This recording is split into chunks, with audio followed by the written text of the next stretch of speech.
Dry Tips. Bonjour à toutes et à tous et bienvenue dans ce nouvel épisode. Aujourd'hui, nous allons nous pencher sur une question essentielle et pleine d'espoir. Peut-on vraiment inverser un prédiabète avec le sport et l'alimentation?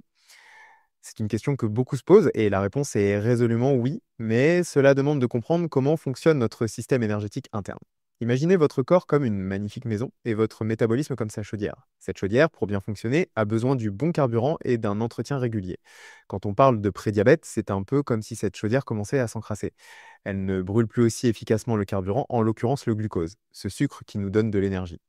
Votre corps produit bien de l'insuline, l'hormone qui aide le glucose à entrer dans les cellules, mais les cellules, comme des portes récalcitrantes, ne répondent plus aussi bien. C'est ce qu'on appelle la résistance à l'insuline.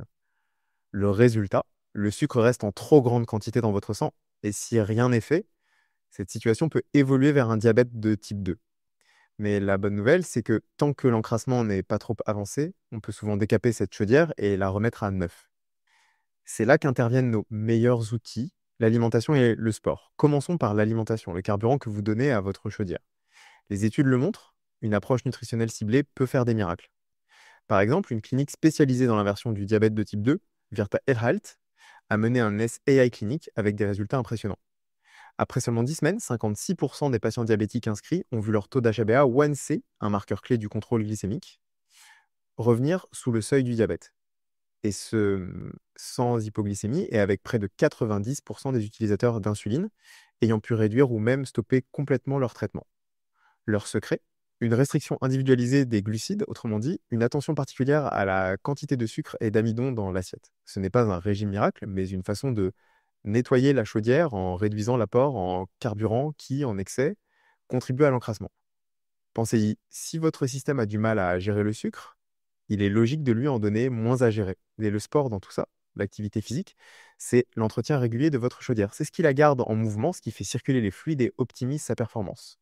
Une étude fascinante a montré que plus votre condition physique aérobique est élevée, moins vous êtes susceptible de développer un diabète. C'est un effet considérable. Les personnes ayant les niveaux de forme physique les plus élevés réduisent de 90% leur risque de développer un diabète dans les années à venir. Chaque augmentation d'une unité dans votre capacité d'exercice mesurée en MHA réduit le risque de diabète de 2%. Pourquoi est-ce si efficace? Parce que la résistance à l'insuline, cet encrassement de la chaudière, commence souvent dans les muscles. L'exercice régulier, en particulier l'exercice qui fait travailler votre souffle et votre cœur, maintient la sensibilité de vos muscles à l'insuline. Il les aide à mieux ouvrir leurs portes pour absorber le glucose du sang. C'est un peu comme si l'exercice donnait un bon coup de balayage à votre système, le rendant plus réactif.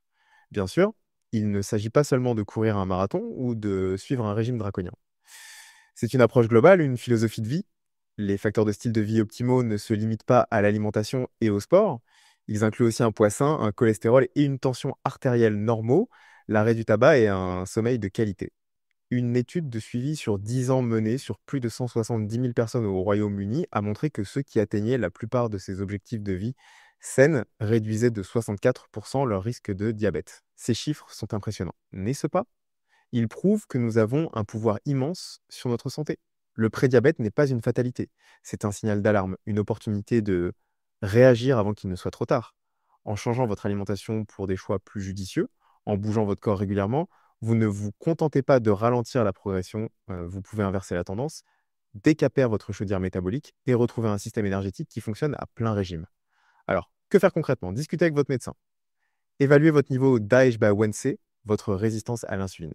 Et surtout, engagez-vous dans ces changements de vie.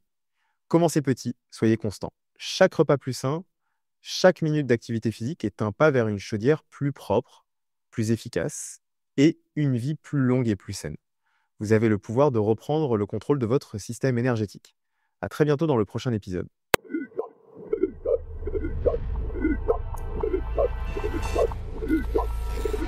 Dry Tips.